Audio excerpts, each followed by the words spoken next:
Oi pessoal, nós estamos saindo aqui da Polícia Federal com a primeira visita ao presidente Lula. Eu, o ex-governador Jacques Wagner.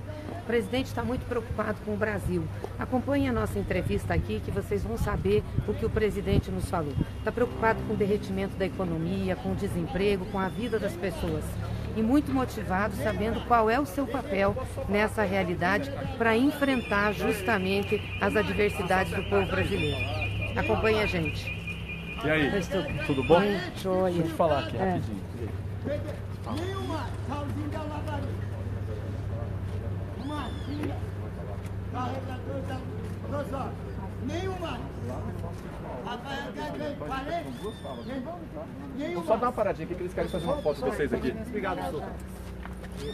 Aqui tá bom pra vocês?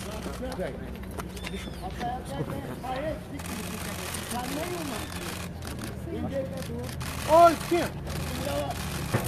Será que a gente pode fazer aquela foto que a gente não conseguiu fazer lá com a mão aqui, governador? Assim, ó. É aqui. Aqui, ó. Aqui, ó. Aqui, ó. Aí. Vamos lá. Vamos dar licença, gente. Agora eles vão falar ali na porta ali. Vamos lá. Cuidado aí. Vamos falar naquela parte ali que é mais tranquilo lá para não Dá cair. licença, nós vamos pro outro lado lá. Vamos lá. Olá. Obrigado aí. Obrigada, viu? Do outro lado ali? Do outro lado da rua, para mais Vamos sair ali? aqui do trânsito. Ali, só vamos atravessar a rua, porque senão nós vamos... aqui. Aqui. Será que a gente já... Governador, Não, é pode ser aqui que a gente sempre fala. Aqui, ó. aqui. A gente Aqui, ó. Aqui você tem que subir na calçada aqui, campeão. Vamos lá? Pode ir, Espera aí só um pessoal? pouquinho. Posso ir? Senadora, a senhora conseguiu visitar o ex-presidente? Como que ele está? Conseguimos visitar e o presidente Lula está preocupado com o Brasil. Se disse desconjurado com a situação da economia brasileira. Ele não pode acreditar que chegamos a tal ponto. Aliás, me pediu para passar a reflexão de alguns dados. Como justifica o país que já teve 20 milhões de empregos formais gerados durante o governo dele, ter hoje 13 milhões de desempregados? Como justifica o salário mínimo, que subiu por 11 anos consecutivos, além da inflação, ter nos últimos 2 anos não ter tido reajuste pelo menos da inflação? A estagnação do PIB. Eles não diziam que iam melhorar o país, que saindo a Dilma, saindo o PT, tudo ia melhorar? O que justifica, depois de 2 anos de governo de Michel Temer, de ter um PIB que não cresce, que está crescendo 0,09% no último período? A dívida, não diziam que era o PT que estava avacalhando com a dívida pública? Pois bem, como é que eles justificam que a dívida pulou de 39% do PIB em 2016 para 52% do PIB agora? E pediu para lembrar que nos governos do PT nós pegamos a dívida pública líquida com 60% e agora e derrubamos para 39%. Não eram eles que iam consertar o Brasil? Como justifica o PIB per capita, que já subiu 6,5% e hoje agora está subindo 0,2%? A queda do consumo do governo, das famílias, a queda na produção industrial, nos serviços, nos investimentos. No governo do presidente Lula, dos governos do PT, alcançamos até 21% dos investimentos em relação ao PIB. Hoje está em 15,6%. O PAC, que foi um motor do desenvolvimento econômico, que era de 53,6 bilhões, hoje tem 23 bilhões de reais. Os juros do cheque especial, do cartão de crédito, sendo que a inflação está no chão. Como justificar a queda do crédito em relação ao PIB? O aumento do lucro dos bancos de 50 bi para 57 bi, as pessoas vivendo abaixo da pobreza. Assim, o que justifica que 1.500.000 pessoas hoje vivam abaixo da linha da pobreza?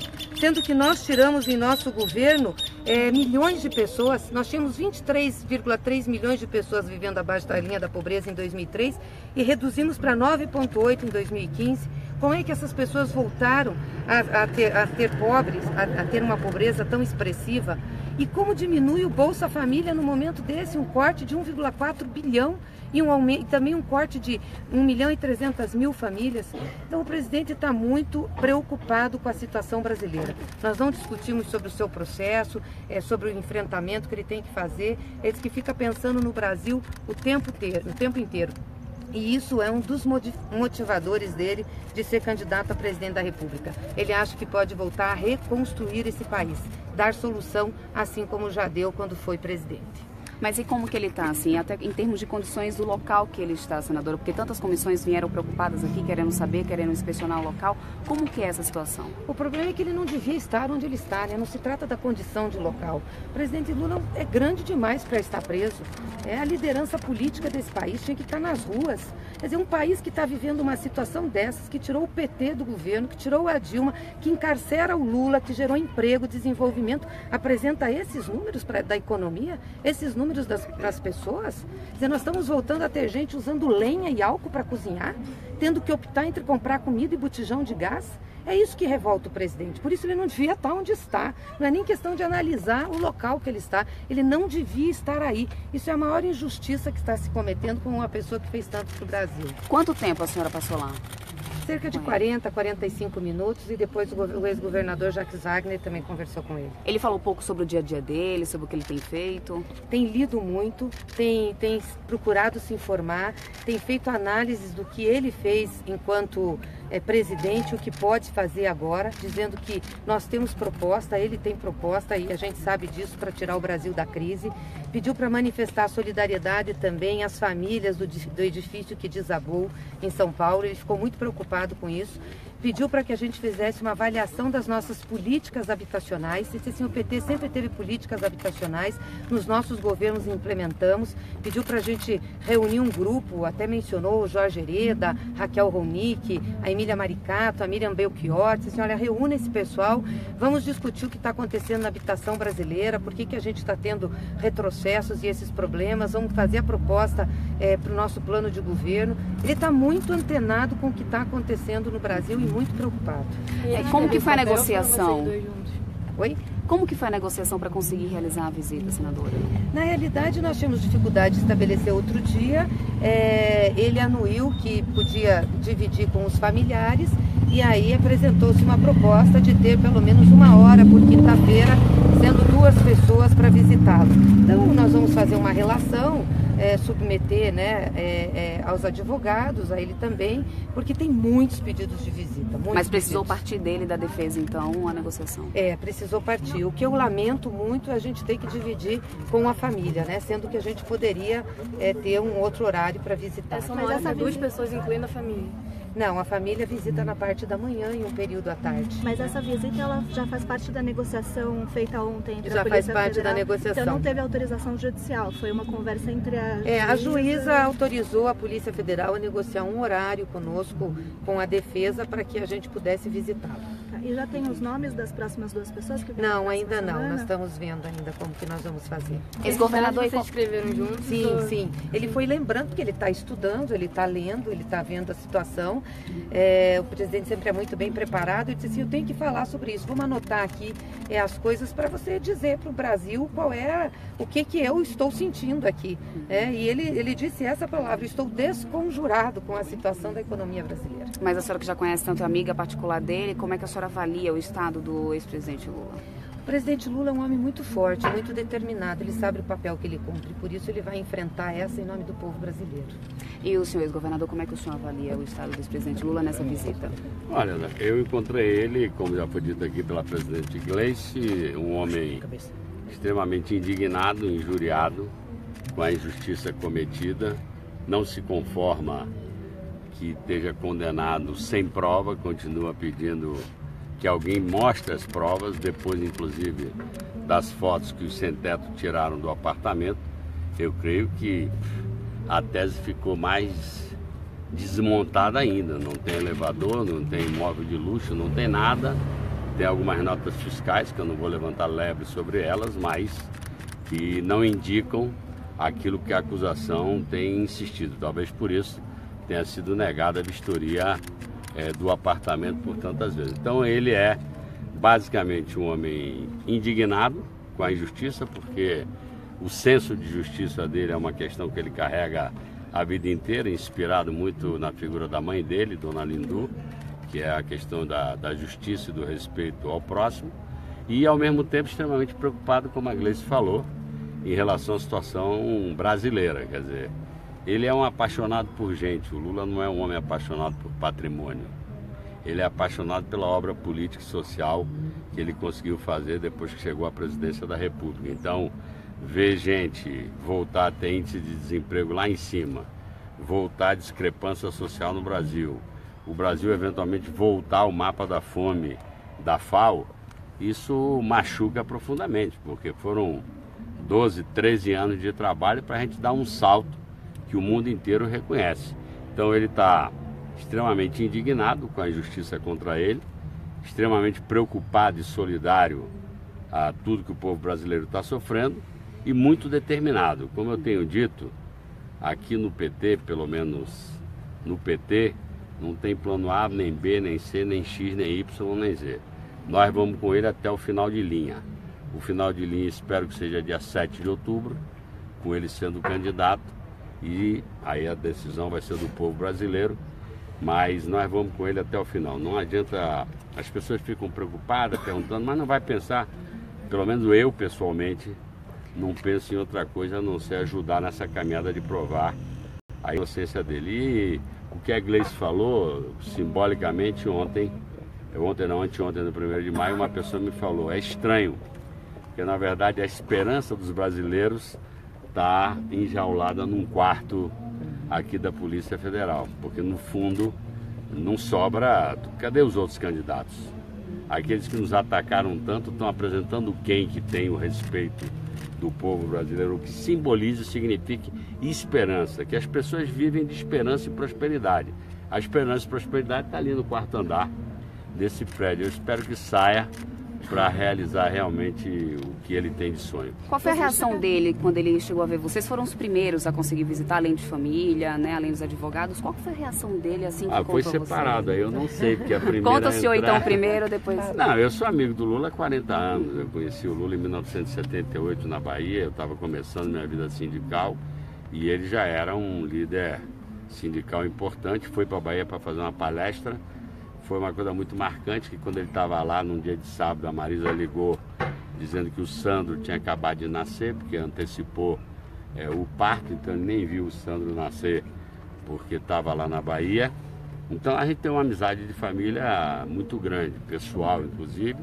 É óbvio que é uma pessoa que fica indignada, mas eu sinto que eu conheço bem ele está muito firme, sai sempre dando palavras de, em vez da gente confortar, ele que fica querendo confortar, e o que ele quer é que se respeite o patrimônio dele, o patrimônio político que ele construiu, que se respeite a inocência dele, porque óbvio que ele está condenado, por isso está aí. Até agora condenaram ele 4 pessoas, o juiz de 1º grau e 3 juízes federais de 2º grau no TRF4. As provas até hoje não foram. Aqui no Brasil a gente está num sistema, se cria uma convicção e depois vai se tentar provar a convicção. Não se investiga um crime, porque até agora nenhum crime. E isso é que injuria ele, que ele diz, eu nunca pedi, nunca autorizei pedir e nunca recebi dinheiro de ninguém. Então, eu ainda sou daqueles que a esperança para mim ainda vai baixar, a luz superior vai baixar na cabeça dos que tem que julgar.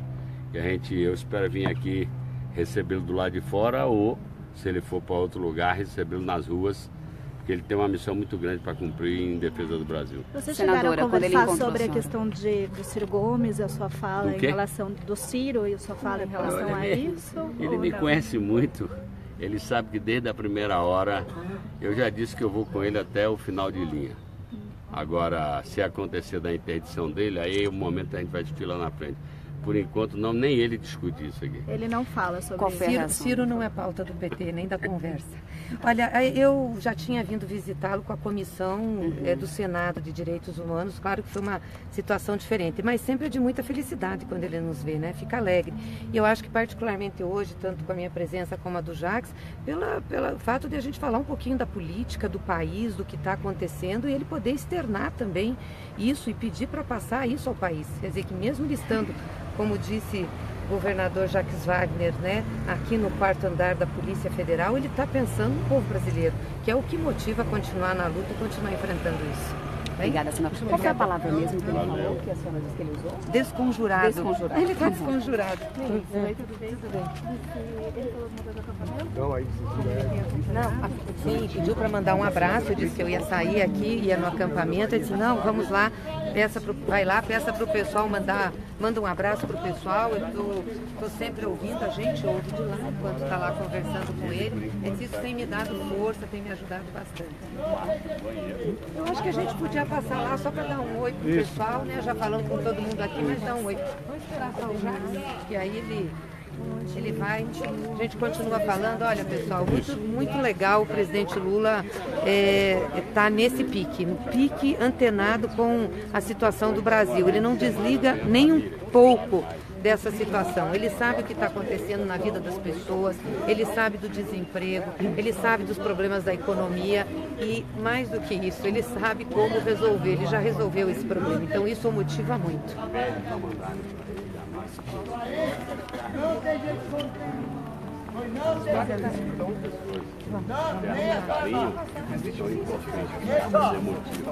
Mas ele quer cargos políticos, assim, não tem jeito de contar. Motorista, não tem jeito de contar. Não tem jeito de contar. Todo espaço. Creio que sim. Não tem jeito de contar.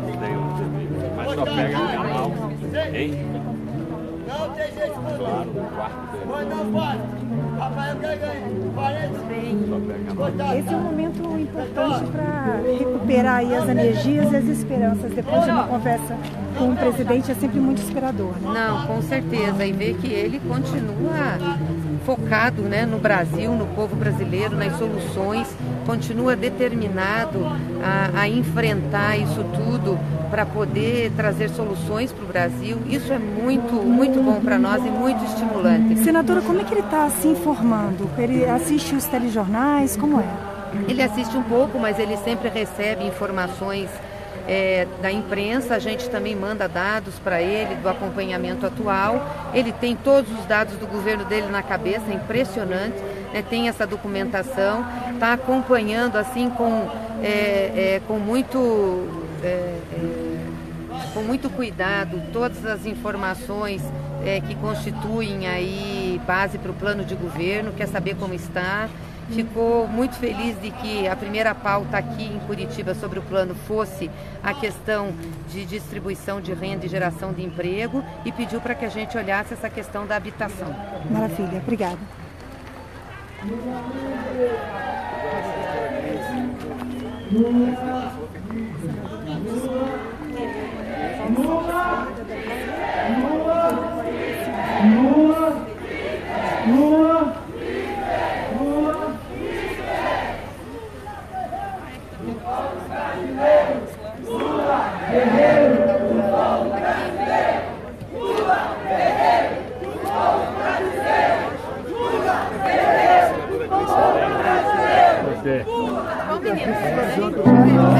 Opa, tá bom apresentando?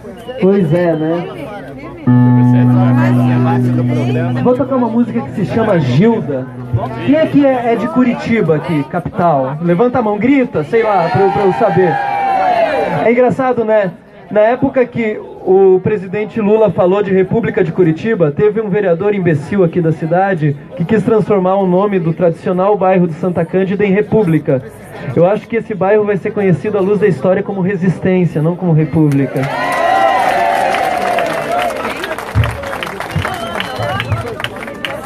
Sim. Quer falar? Eu acho que você podia dar um recadinho, né, Jacques? Tudo bem? Pessoal, vamos cantar mais daqui um pouquinho. Hoje eu estou interrompendo aqui, né, o processo, mas tá bom. É porque a gente tem boas notícias. Mas a nossa imprensa vai ficar do ladinho, né? Vamos combinar? Ali e o povo mais pra cá, tá? Vou passar aqui pra nossa senadora Gleice Hoffmann e também pro Jacques, que tem novidades. Bom, boa noite.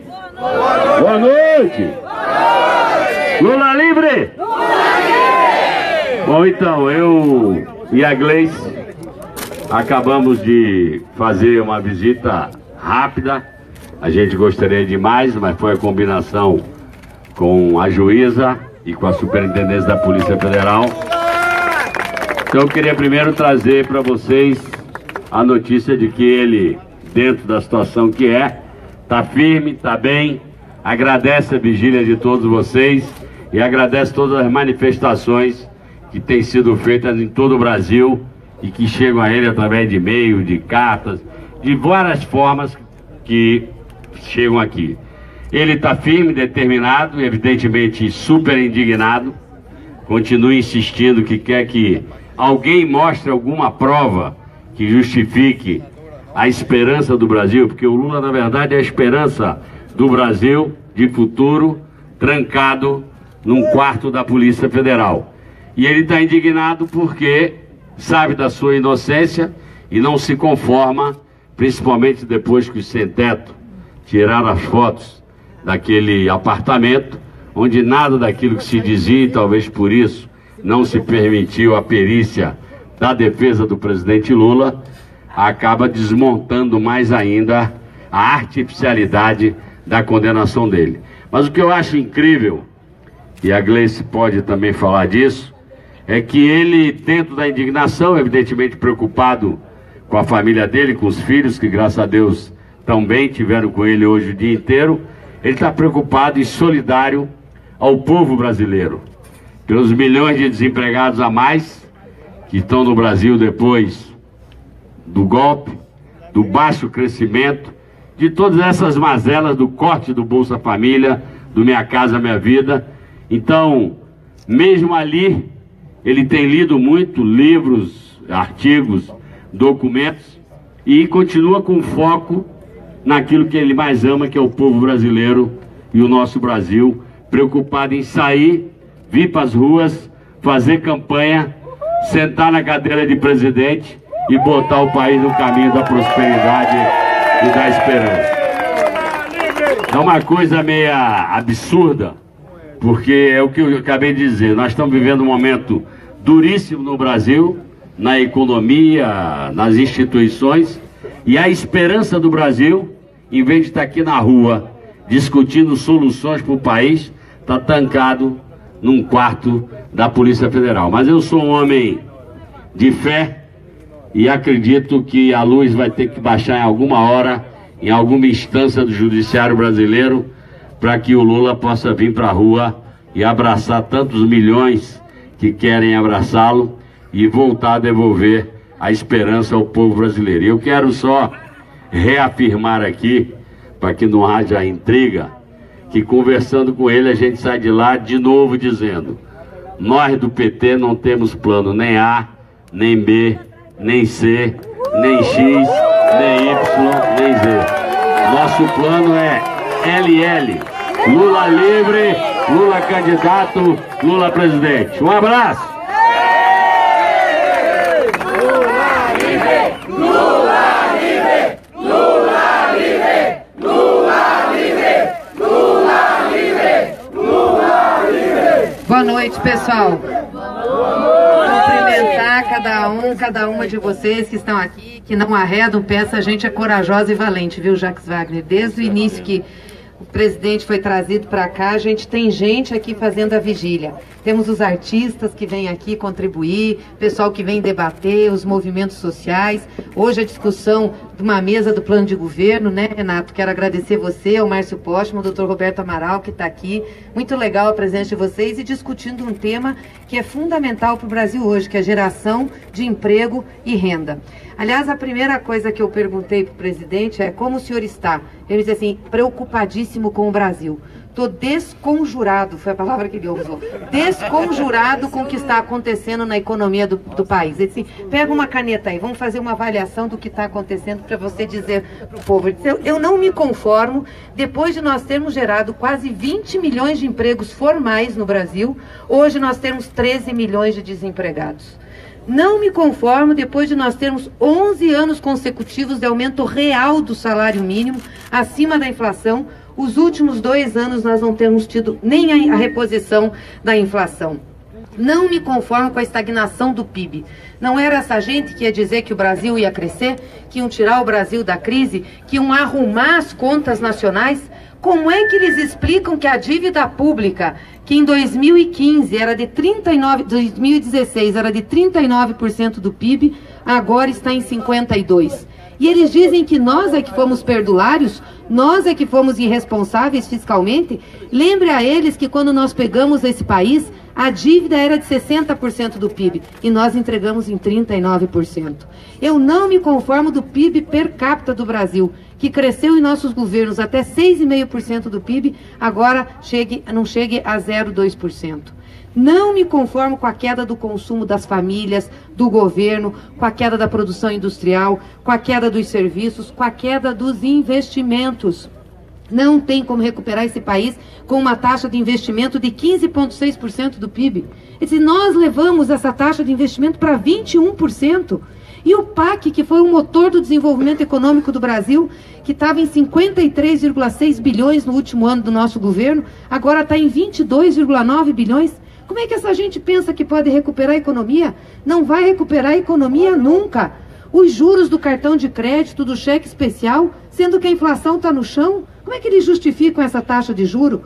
O crédito, não tem crédito no país, as pessoas não têm condições de pegar empréstimos para fazer consumo, mas o lucro dos bancos está bem, sobe de 50 bilhões para 57 em um ano. Não me conformo de ter pessoas vivendo abaixo da linha de pobreza, que aumentou esse número, aumentou em 1,5 milhão de pessoas vivendo abaixo da linha de pobreza.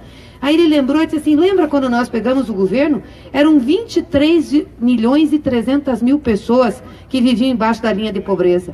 No último ano do nosso governo, isso caiu para 9,8. Agora está em 13 milhões de novo. O que essa gente fez em 2 anos no país? Desestruturaram, destruíram. É essa gente que tomou o governo, que tirou a Dilma, que me prendeu? Estão dando o que para o povo brasileiro?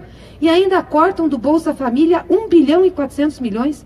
Tiram 1.300.000 famílias do Bolsa Família, sendo que está aumentando a pobreza. Que cabeça é dessa gente? Pensam em quê? E é essa gente que está aí e que diz que ia melhorar o Brasil e só está piorando. Aí ele disse assim, o que me motiva a ser candidato a presidente da República é uma única razão: reverter a situação de destruição do Brasil. E nós sabemos fazer isso porque nós já fizemos. Então, gente, eu acho que essa mensagem do Lula diz tudo sobre quem ele é, como ele pensa, como ele vive e por que ele resolveu enfrentar isso. Nunca é demais lembrar que o Lula tinha oportunidade, inclusive, Jacques, de não estar aí. Ele recebeu proposta de se exilar em várias embaixadas. Teve lá na última caravana do Sul, na divisa do Brasil com o Uruguai. Pepe Mujica disse, passe para cá, tomar um mate. Podia ter ficado no Uruguai, né? Não, ele disse assim, eu não vou ficar, jamais vou ficar longe do povo, estão destruindo o nosso país. O que vão pensar de mim? Eu sou o que sou pelo povo brasileiro. Eu vou enfrentar isso e vou mostrar a injustiça que eles estão fazendo. Que é uma injustiça comigo, mas a maior injustiça é com o povo, com o trabalhador brasileiro. De fazer isso, de destruir o que nós construímos. Aí ele pediu também para mandar solidariedade para as famílias do prédio que caiu em São Paulo e disse, olha, vocês têm que se reunir e fazer uma avaliação dos programas de habitação do PT. O PT teve nos municípios, nos governos e no governo federal programas importantes de habitação que deram respostas a muitos dos problemas que a gente tem. Faça uma avaliação. E ainda disse, ó, chama lá o Jorge Hereda, chama a Raquel Ronick, chama a Hermínia Maricato, chama a Miriam Belchior, fala com o pessoal lá do plano de governo, vocês têm que sentar, analisar e propor para o Brasil uma proposta decente da habitação em cima da nossa experiência e do que nós aprendemos com os nossos erros. E fico muito feliz de que vocês estão discutindo aqui hoje a questão da geração de emprego e renda. Assim, isso é urgente. Não dá para o povo brasileiro ter que decidir entre comprar comida e botijão de gás. É uma vergonha isso. Nós tínhamos derrubado o preço do botijão de gás, derrubado o preço da cesta básica, aumentado o salário mínimo e agora a situação que nós estamos. Então, esse é o Lula. Por isso que o Lula é o nosso candidato a presidente. Por isso que ele vai ser novamente presidente, gente. Não tenham dúvidas disso. Ele será presidente. E de novo, quero reafirmar aqui para vocês, como o Jacques reafirmou. Dia 15 de agosto, nós estamos registrando o presidente Lula como candidato a presidente do Brasil. O Lula não está com seus direitos políticos suspensos, é importante dizer. Ele está constitucionalmente com seus direitos políticos no pleno gozo, ele pode ser inscrito. E aí depois nós vamos discutir essa tal de ficha limpa, porque o Lula é ficha limpa, não é ficha suja não, o Lula é inocente e está injustamente nessa cadeia, nessa prisão, e nós temos como discutir isso, sabe por quê? Porque a lei do ficha limpa, no seu artigo 26C, diz que enquanto tivermos recursos, enquanto a pessoa tiver recurso com plausibilidade de ser julgado em favor dela, pode continuar candidato. E foram centenas de prefeitos aqui no Brasil que conseguiram isso. Eles não têm como fazer o diferente com o presidente Lula. Até porque depois desses últimos acontecimentos, como disse aqui o Jacques Wagner, que mostrou o interior do apartamento, a decisão do Supremo que retirou parte dos processos de Curitiba para outro fórum, porque esse aqui não é competente. A falta de direito de defesa do presidente, a prisão ilegal, eu tenho certeza que isso tudo vai ser revertido e anulado. Então, gente, vamos caminhar firme, de cabeça erguida e forte, porque nós temos um compromisso e um dever para com o povo brasileiro. Fazer do Lula o candidato a presidente e depois o presidente do Brasil. Viva Lula! Lula livre! Lula livre! Lula livre! Lula livre! Lula livre! Lula livre! Lula livre! Lula livre!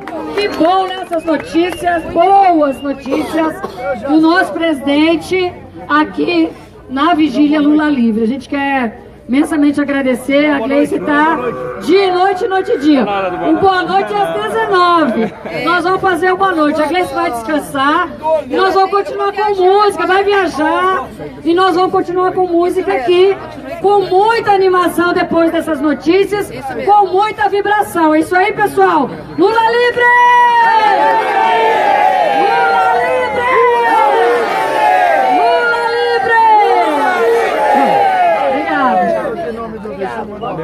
Tchau, gente. Chamar o olho dela aqui de volta. Não, cuidado aqui, cuidado aqui. Cuidado aqui. Vamos voltar aqui pra música.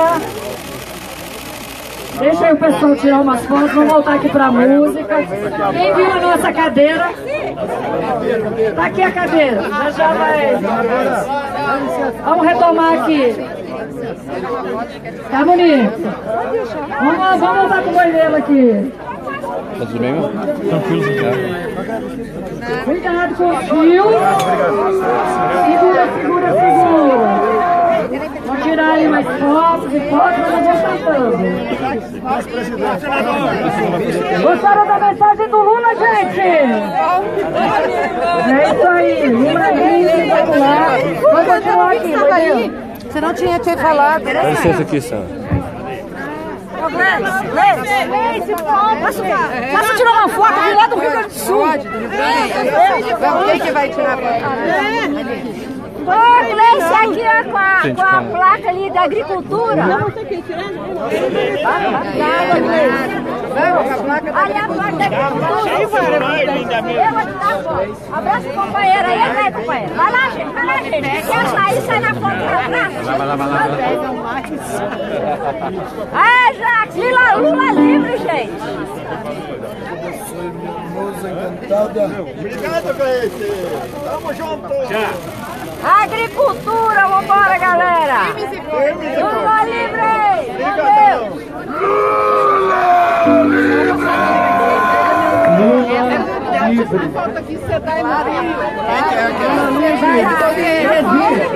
Lula livre!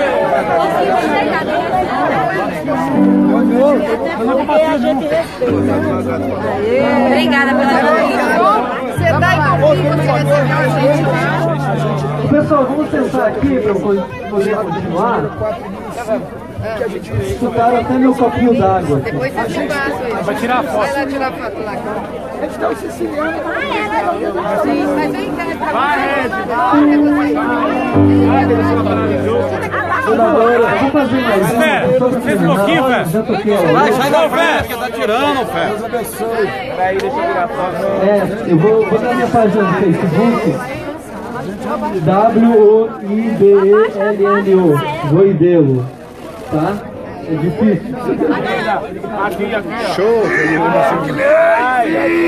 Entendeu? Voidelo, com W2L. Voidelo. bateu. Pegou não. Eu vou ver o fotógrafo. Vou pegar no fotógrafo. A primeira música. O seu celular já não baixa aí, velho. Baixa. Nada mais chato do que cantor que repete refrão pra que a galera pegar. Baixou aí, tá solto, né?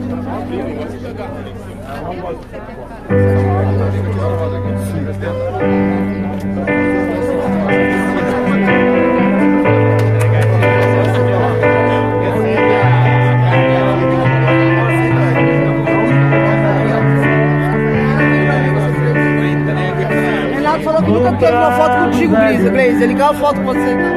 Centro de Curitiba.